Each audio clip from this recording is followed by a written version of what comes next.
하나님은 어떤 분이십니까? 라는 말씀을 가지고 이 시간 여러분들과 은혜를 나누고자 합니다. 자, 오늘 말씀은 조금 어렵습니다. 그래서 꼭 집중해서 들으셔야 합니다. 자, 오늘 말씀은 하나님이 다윗과 언약을 맺으시는 장면이죠. 우리 1절을 보겠습니다. 다 같이 읽겠습니다. 여호와께서 주의 모든 원수를 무찌르사 왕으로 궁에 평안히 살게 하신 때. 아멘. 10년 이상 도만자의 삶을 살았던 다윗에게 이런 날이 올 줄 누가 알았겠습니까? 다윗에게는 꿈 같은 날이 온 겁니다. 한마디로 평안의 시대가 온 것이죠. 그런데 사무엘서 저자는요, 다윗에게 누가 이 평안을 주었다고 기록하고 있죠? 여호와께서입니다. 하나님이 주셨다라는 거예요. 여러분, 평안은 하나님이 주시는 겁니다. 하나님이 주셔야 모든 것에서부터 평안할 수가 있습니다. 자, 그때 다윗은요, 하나님의 성전을 건축해야겠다는 생각을 갖습니다. 자, 다윗이 이런 생각을 갖는다는 게 쉽지가 않아요. 왜냐하면요, 사람은요, 평안할 때 딴 생각을 갖기 쉽습니다. 여러분 한번 생각해 보세요. 여러분은 평안할 때 하나님을 더 생각하십니까? 더 예배해야 되겠다. 더 기도해야 되겠다. 라고 생각하시나요? 대답을 못 하시는 거 보니까 대부분이 아닐 겁니다. 예. 딴 생각을 해요. 그래서 하나님이 딴 생각을 가지 못하도록 어쩌면 우리에게 지금 평안을 주시지 않는 것일 수도 있습니다. 나만 바라보라고. 자, 그런데 다윗은요, 하나님을 생각합니다. 그리고 나단 선지자에게 자신의 생각을 나누게 되죠. 우리 2절 3절입니다. 다 같이 읽겠습니다. 왕이 선지자 나단에게 이르되 볼지어다 나는 백향목 궁에 살거늘 하나님에게는 휘장 가운데 있도다. 나단이 왕께 아뢰되 여호와께서 왕과 함께 계시니 마음에 있는 모든 것을 행하소서 하니라. 아멘. 그 생각은 자신은 백향목 궁에 사는데 하나님의 언약궤는 아직도 천막 안에 있다는 것이죠. 자, 그러니까 다윗의 말의 의미는요, 자신이 목동으로 지내다가 하나님의 은혜로 이렇게 이스라엘 왕이 되었는데 하나님을 위하여 하나님의 거하실 집을 지어 드려야겠다는 생각을 갖게 된 겁니다. 자, 우리는 이러한 다윗의 태도를 보면서 어떤 생각이 들까요? 다윗 참 기특하다라는 생각이 들겠죠. 네. 그런데 우리만 그렇게 생각한 것이 아니라 나단 선지자도 하나님께 물어보지 않고 왕의 뜻대로 하라는 것을 볼 때 그렇게 생각했던 것 같습니다. 자, 그런데 사무엘 하에는요, 밝혀지지 않는 내용이 있습니다. 예, 우리 역대상을 보겠습니다. 역대상 17장 1절에서 4절입니다. 우리 화면에 나와 있는데 우리 다 같이 읽겠습니다. 다윗이 그의 궁전에 다윗이 선지자 나단에게 이르되 나는 백향목 궁에 거주하거늘 여호와의 언약궤는 휘장 아래에 있도다. 나단이 다윗에게 아뢰되 하나님이 왕과 함께 계시니 마음이 있는 바를 모두 행하소서. 그 밤에 하나님의 말씀이 나단에게 임하여 이르시되 가서 내 종 다윗에게 말하기를 여호와의 말씀이 너는 내가 거할 집을 건축하지 말라. 아멘. 자, 여기서 신앙이 좋다는 사람들의 함정이 있습니다. 그 함정은요, 신앙 좋은 사람들의 기특한 생각이 하나님의 계획과 맞아야 한다는 겁니다. 자, 여러분, 사람의 기특한 생각이 우선일까요? 하나님의 계획이 우선일까요? 당연히 하나님의 계획이 우선입니다. 그런데도 우리는요, 신앙생활 하다 보면 하나님의 계획은 안중에도 없고 자기가 생각할 때 하나님께 해드리고 싶은 일을 하려고 한다는 게 문제입니다. 그때 하나님이 우리가 해드릴 일을 기뻐 받으실까요? 기뻐 받지 않으실까요? 기뻐 받지 않으세요. 왜 기뻐 받지 않으시느냐? 하나님의 계획에는 없는 일이기 때문입니다.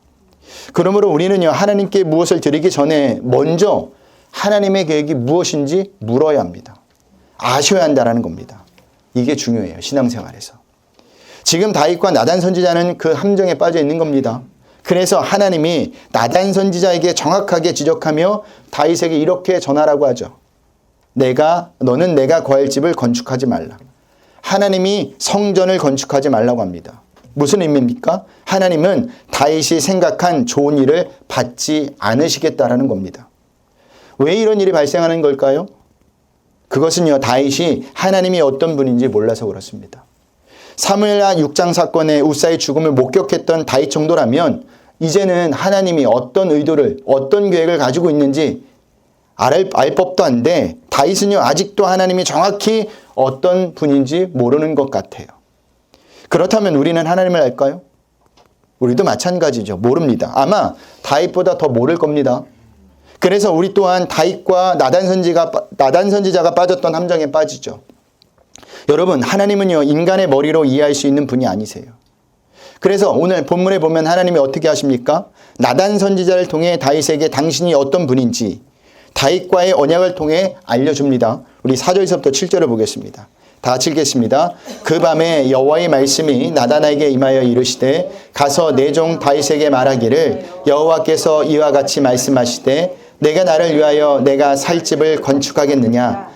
내가 이스라엘 자손을 애굽에서 인도하여 내던 날부터 오늘까지 집에 살지 아니하고 장막과 성막 안에서 다녔나니 이스라엘 자손과 더불어 다니는 모든 곳에서 내가 내 백성 이스라엘을 먹이라고 명령한 이스라엘 어느 지파들 가운데 하나에게 내가 말하기를 너희가 어찌하여 나를 위하여 백향목집을 건축하지 아니하였느냐고 말하였느냐. 아멘. 자, 우리가 방금 읽은 말씀을 쉽게 요약하면 이렇습니다. 너가 내 집을 짓겠다고? 내가 언제 너희들과 옮겨다니면서 백향목집을 지어달라고 이야기한 적이 있느냐? 라는 거예요. 즉 나는 너희들에게 집을 지을 것을 명령한 적이 없다라는 말씀입니다. 우리는 여기서 하나님의 생각과 다윗의 생각이 다른 것을 볼 수가 있어요. 여러분들에게 묻겠습니다. 우리 권사님, 하나님에게 집이 필요할까요? 필요하긴 하죠. 필요하지 않습니다. 자, 나중에 솔로몬 시대에 성전을 지었지만 그때도 하나님에게 집이 필요해서 하신 것이 아니에요. 참된 성전이 무엇인지를 당신의 백성들에게 보여주기 위해서 성전을 짓게 한 것뿐입니다. 그러니까 하나님에게는 집이 필요가 없어요. 하나님은요, 어느 한 공간에 머무시는 분이 아닙니다. 하나님은요, 어느 한 집의 하나님이 아니라 온 우주의 하나님이세요. 온 우주에 거니시고 다스리시는 하나님께 무슨 집이 필요할까요? 필요 없어요. 집은요, 인간에게나 필요할 뿐이지 하나님에게는 집이 필요 없습니다. 그런데도 다윗이 왜 이런 생각을 한 것이냐? 이유는 단 한 가지입니다. 하나님을 인간인 자신처럼 생각했기 때문입니다. 그래서 하나님도 인간처럼 집이 필요할 것이라고 생각을 하게 된 거예요. 제가 지난 시간에 말씀드렸죠. 성경을 우리는 어떻게 봐야 된다고요? 누구의 관점에서 봐야 된다고요? 하나님의 관점에서 봐야 한다는 겁니다. 근데 우리는 자꾸만 성경을 인간적인 관점에서 보니까 하나님도 집이 필요하다는 생각을 갖는 거예요. 내 입장에선 생각하니까. 아니에요. 우리는 성경을 보면서 하나님 관점에서 성경을 보셔야 합니다. 그래야 우리는 하나님의 마음을 그나마 조금이나 이해할 수가 있는 겁니다. 여러분, 하나님에게는 분명한 계획이 있어요. 성경을 보면 그것을 계속 이야기하고 있습니다. 그런데 우리는 하나님의 계획에 관심을 두지 않아요. 문제는. 그래서 어떻게 하는 줄 아십니까? 자신의 생각이 오르니까 하나님도 기뻐할 것이라고 생각하면서 해드리고 싶은 일을 하나님께 상의도 하지 않고, 죄송하지만 하나님은 당신의 계획에 관심을 두지 않고 하는 일은 기뻐하지 않으세요. 그래서 6절 7절에 이렇게 말씀하시는 겁니다. 우리 6절 7절을 다시 한번 읽어볼까요? 다시 한번 읽겠습니다. 내가 이스라엘 자손을 애굽에서 인도하여 내던 날부터 오늘까지 집에 살지 아니하고 장막과 성막 안에서 다녔나니 이스라엘 자손과 더불어 나는 다니는 모든 곳에서 내가 내 백성 이스라엘을 먹이라고 명령한 이스라엘 어느 지파들 가운데 하나에게 내가 말하기를 너희가 어찌하여 나를 위하여 백향목집을 건축하지 아니하였느냐고 말하였느냐. 아멘. 한마디로 나는 기뻐하지 않는다라는 겁니다. 여러분, 집과 장막의 차이가 무엇인지 아십니까? 집은요, 고정된 것이지만 장막은 수시로 이동하는 거예요. 그래서 이스라엘 백성이 광야 생활할 때 장막이 함께 움직였던 겁니다. 이렇게 볼 때 하나님은요, 어느 곳에 고정된 분이 아니라 이스라엘 백성을 애굽에서 인도하여 내던 날부터 그들과 함께 하셨던 분이세요. 결국 그 의미는 이스라엘 백성과 함께 하시는 하나님을 다윗은 깨닫지 못했다라는 겁니다. 하나님은 고정된 집에 머무시면서 당신의 백성에게 단지 지시하시고 명령하시는 분이 아니라 당신의 백성과 함께 하신 하나님이라는 겁니다. 그래서 하나님은 집이 필요 없다고 제가 말씀드리는 거예요. 그런데도 이러한 잘못된 생각이 오늘날 교회에도 많이 나타나고 있죠. 교회 건물을 성전이라고 부르면서 교회 건물을 잘 짓는 것이 하나님을 잘 섬기는 것으로 생각하는데 절대 그렇지 않아요, 여러분. 가끔 이 본문을 가지고 목사님들이 이렇게 설교를 합니다. 여러분들은 좋은 집에 사시죠. 근데 이 성전을 보세요. 이 성전이 여러분 집보다 좋으십니까? 그러면 어떻게 해야 될까요? 헌금해야죠. 교회를 더 잘 지어야죠. 하나님 모시기 위해서. 아닙니다. 하나님은 거기에 거하시는 분이 아니에요. 이것은 하나님을 고정된 건물에 모시려고 하는 잘못된 생각입니다. 하나님은요, 인간이 잘 지은 교회 건물에 거하시기를 기뻐하시는 것이 아니라 예수님을 구주로 영접한 자기 백성의 마음에 거하시기를 소원한다라는 겁니다. 즉 하나님이 거하시는 집은요, 교회 건물이 아니라 예수님을 영접하여 사는 성도들의 마음이라는 거예요. 그것을 기뻐하신다라는 거예요. 그러니 우리가 어디를 잘 꾸며야 돼요? 교회를 잘 꾸며야 돼요? 아니죠. 어디를 잘 꾸며야 돼요? 내 마음을 잘 꾸며야 합니다. 항상 내 마음을 깨끗이 해야 한다라는 겁니다.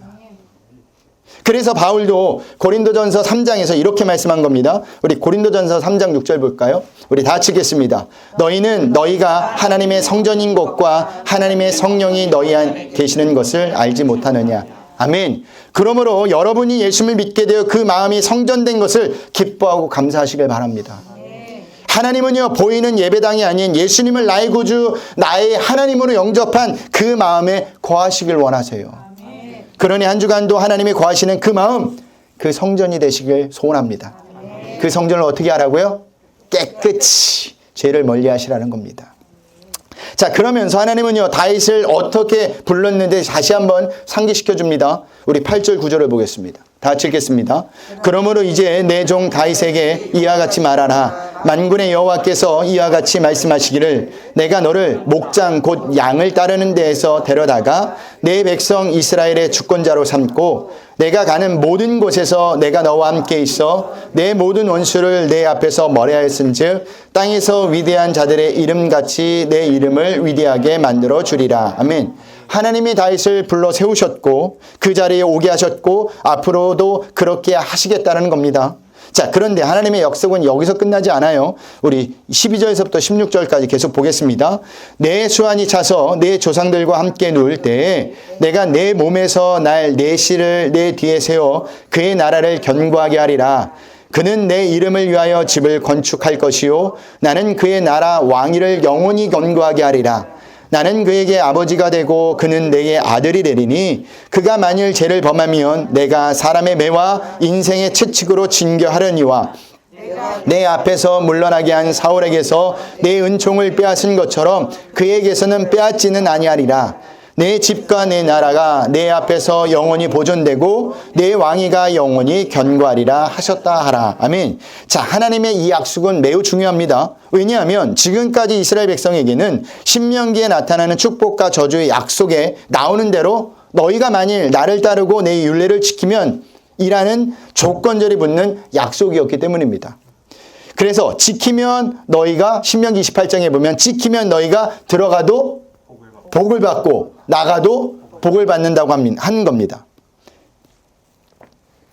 그런데 여기서 보면 지키지 않아도 들어가도 저주를 받고 나가도 저주를 받는다는 것이 이스라엘 백성에게 준 약속의 조건이 아니라는 거예요. 오늘 본문에서는. 그것을 이야기하는 겁니다. 그 대신 어떤 조건적 약속을 주느냐. 13절과 16절에 보면 다윗을 위해 이루신 나라를 영원히 견고히 하겠다고 하십니다. 그 의미는 다윗의 나라가 무너지거나 실패되는 일이 없게 하신다라는 거예요. 그래서 하나님은요, 다윗에게 내 후손이 잘못을 한다 할지라도 내가 그를 징계하고 벌주고 할지언정 내 은총과 은혜를 빼앗지 않겠다고 말하고 있는 거예요. 징계와 벌은 주지만 완전히 멸망해 버리지 않겠다라는 말씀이죠. 이것을 볼 때 다윗의 후손이 잘못을 한다 해도 징계와 벌을 지을지언정 은혜는 빼앗기지 않으시겠다는 것은요, 단지 다윗의 자손을 보호하기 위한 것이 아니라 하나님의 약속의 성취를 위한 하나님의 의지로 이 말씀은 이해해야 합니다. 그러니까 하나님이 다윗을 택하신 것은요, 그를 세워서 하나님의 계획을 이루시는 것뿐이에요. 그러므로 다윗을 지키시고 보호하신다면 그것은 하나님의 계획을 이루시기 위함이지 다윗이란 한 개인을 위한 것이라고 보기란 어렵다는 말이죠. 바로 이 문제에 인간은 실수하게 되는데 그것은요, 하나님을 나 개인, 한 개인, 즉 나를 위해 존재하는 분으로 이해하고 본다라는 겁니다. 그런데 여러분, 하나님은요, 인간인 나를 위해 존재하는 분이 아니세요. 인간이 하나님을 위해 존재하는 겁니다. 하나님은요, 한 사람 한 사람 개인을 위해 존재하시며 일하시는 것이 아니라 창세 전부터 갖고 계신 당신의 계획을 위해 존재하시며 그것을 일하실 뿐이라는 거예요. 그런 의미에서 오늘 본문의 하나님의 계획은요, 다윗을 위해 집을 이루는 것입니다. 이것 또한 다윗 가문의 번성을 의미하는 것이 아니라 또한 이스라엘 나라를 부강하게 만드는 목적이 아니라 다윗의 나라를 세우실 것을 의미하는데, 여기서 말하는 다윗의 나라가 뭘까요? 이스라엘 나라입니까? 아니에요. 다윗의 나라는 다윗 자손으로 오실 예수님을 통한 하나님의 나라를 의미합니다. 성경은 그것만 이야기하고 있어요. 결국 하나님의 모든 관심은 하나님 당신의 나라에 있는 것이고, 이 나라를 세우기 위해 다윗을 택하시고 영원하고 견고한 약속을 세우신 겁니다. 다윗에게. 하나님의 이러한 계획은요, 다윗 시대에만 국한된 것이 아니라 창세 전부터 지금까지 변함없이 계획되어진 계획입니다. 그러니까 하나님의 계획은 나라는 한 사람이 아니라 하나님 나라에 있다라는 겁니다. 이것은 교회도 마찬가지예요. 하나님의 계획은요, 브릿지 교회라는 한 교회가 아니라 하나님 나라에 있다라는 거예요.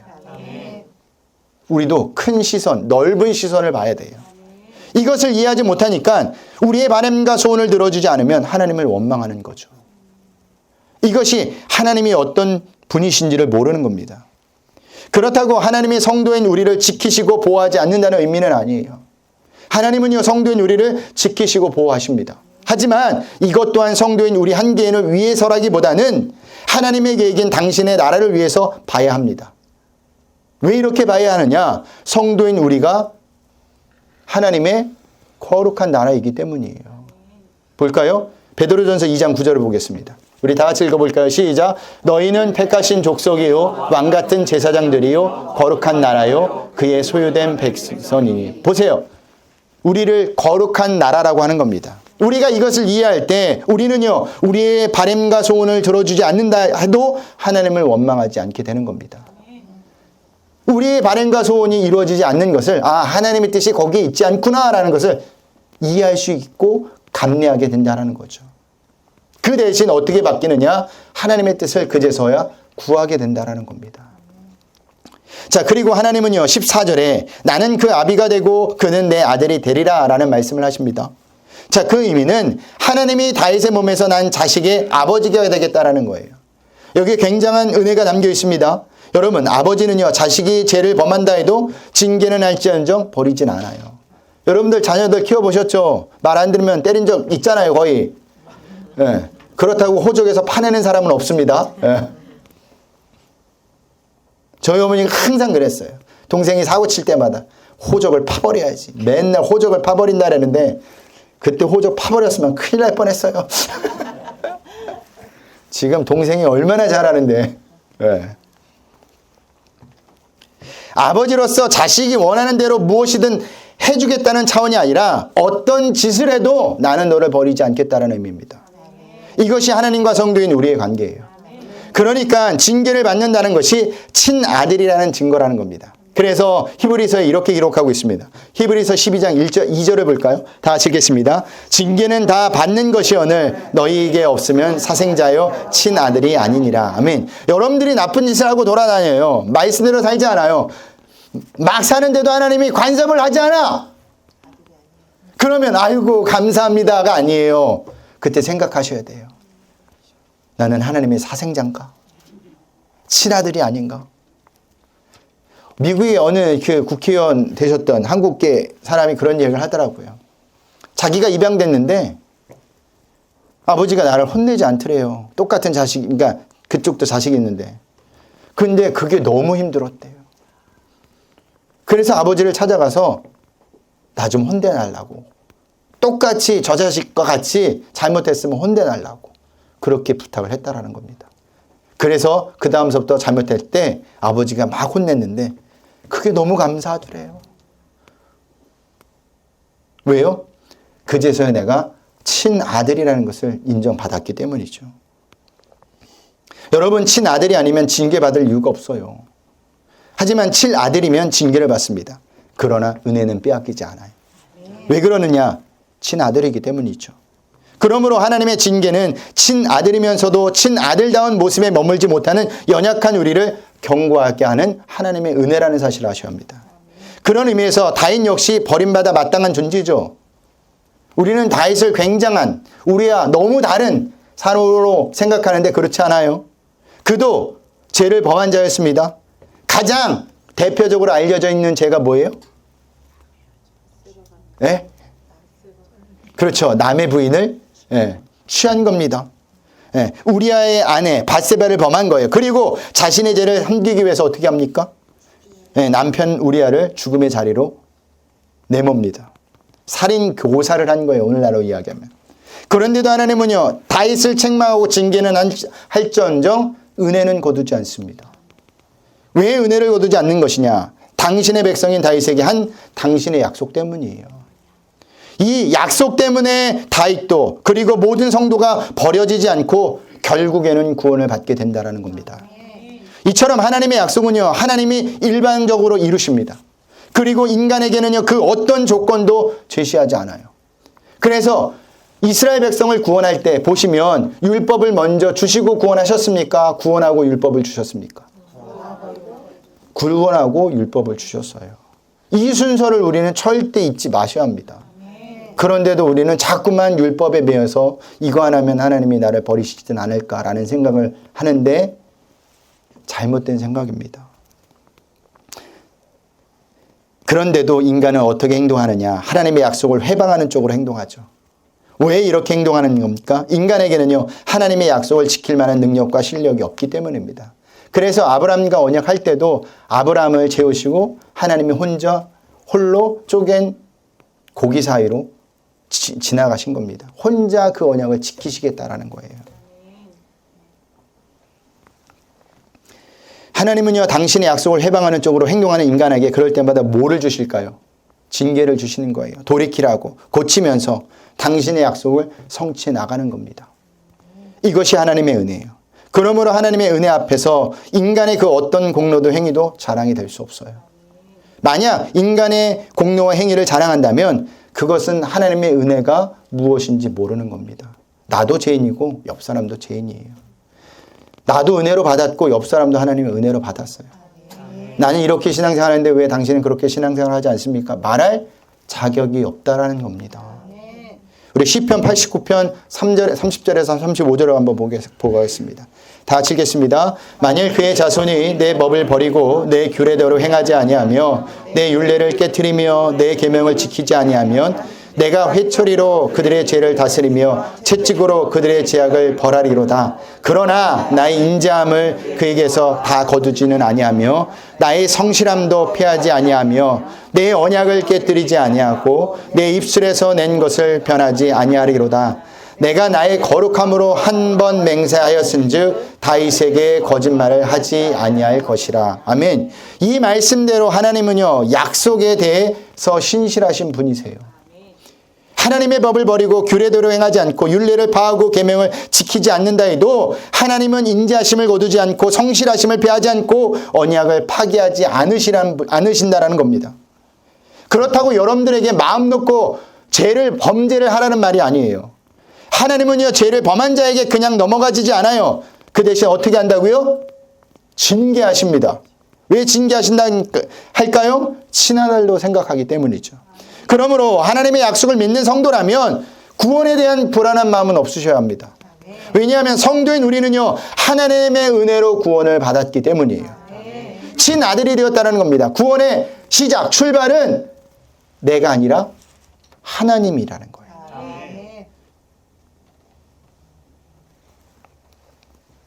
구원이 하나님의 은혜로 시작했으면 하나님의 은혜로 맞춰지는 겁니다. 다른 것은 조금도 개입되지 못해야 합니다. 이것이 우리의 구원의 신비고 신앙의 신비예요. 그런데도 우리가 은혜 받았으니 은혜 받은 자로서 뭔가 행해야 한다는 생각을 갖는다면 그것이 곧 영으로 시작해서 육으로 마치게 된다는 거예요. 하나님의 인자하심과 성실하심에 보답할 수 있는 힘은 인간에게 조금도 없습니다. 여러분들이 일주일 동안 어떤 삶을 살고 나도 괜찮아요. 괜찮다니까요. 내가 이렇게 죄를 짓고도 하나님 전에 갈 수 있을까? 괜찮아요. 근데 이것을 자꾸 우리가 잊어버리니까 나의 행동에 의미를 많이 두는 겁니다. 그때 우리는 어떤 생각을 가져야 되느냐? 하나님께 받은 은혜에 감사하면 되는 거예요. 다른 거 필요 없어요. 다시 한번 여러분들에게 부탁드립니다. 하나님이 어떤 분이신가 생각하세요. 그리고 하나님의 은혜가 무엇인가를 생각해 보세요. 죄로 인해 죽을 수밖에 없던 우리가 오늘도 예수님을 믿는 자로 나올 수 있게 된 근거가 무엇인지를 생각하시란 말입니다. 그 근거는 인자하심과 성실하심, 하나님의 전적인 은혜 때문이라는 겁니다. 비록 삶이 힘들고 어렵다 할지라도 하나님의 인자하심과 성실하심이 우리에게 주어져 있습니다. 그리고 하나님의 인자하심과 성실하심이 세상 끝날까지 우리를 인도할 것입니다. 여기에 우리는 신앙생활하면서 힘을 내셔야 하는 거예요. 그리고 죄송하지만 우리 장인 장모님이 여기 와 계십니다. 볼 때마다 늘 죄송해요. 잘 못해서. 근데 장인 장모님은 그런 거 생각 안 해요. 항상 뭘 생각하느냐. 그냥 당신들이 뭘 해줄 수 있다는 것에 너무 좋아하시더라고요. 그저 찾아오는 것만으로도 좋아하세요. 그래서 뭘 사가지고 가면 뭘 이런 걸 사오냐고 자꾸 빈손으로 하더라는데 꼭 이렇게 이야기했어요. 하나님도 똑같다라는 거예요. 그때 우리가 누리는 것은 뭐냐? 그냥 감사하시기만 하면 된다라는 겁니다. 우리 로마서 8장 35절에서 39절을 말씀을 읽고 마치겠습니다. 다 같이 읽겠습니다. 누가 우리를 그리스도의 사랑에서 끊으리요? 환난이나 곤고나 박해나 기적이나 적신이나 위험이냐 칼이냐 기록된 바 우리가 종일 주를 위하여 죽임을 당하며 도살당할 양같이 여김을 받았나이다 함과 같으니라. 그러나 이 모든 일에 우리를 사랑하신 이로 말미암아 우리가 넉넉히 이기느니라. 내가 확신하노니 사망이나 생명이나 천사들이나 권세자들이나 현재일이나 장래일이나 능력이나 높음이나 깊음이나 다른 어떤 피조물이라도 우리를 주 예수 하나님의 사랑에서 끊을 수 없으리라. 아멘. 그 어떤 것도 그리스도 예수 안에 있는 하나님의 사랑에서 우리를 끊을 수 없습니다. 그러니 어떤 마음, 어떤 모습, 어떤 조건, 환경을 가지고도 항상 하나님 앞에 담대함으로 나오시길 바랍니다. 좀 더 심하게 표현하면 뻔뻔하게 좀 나오세요. 아멘 하시는 우리 지사님. 자, 우리 하나님 앞에 찬양하겠습니다.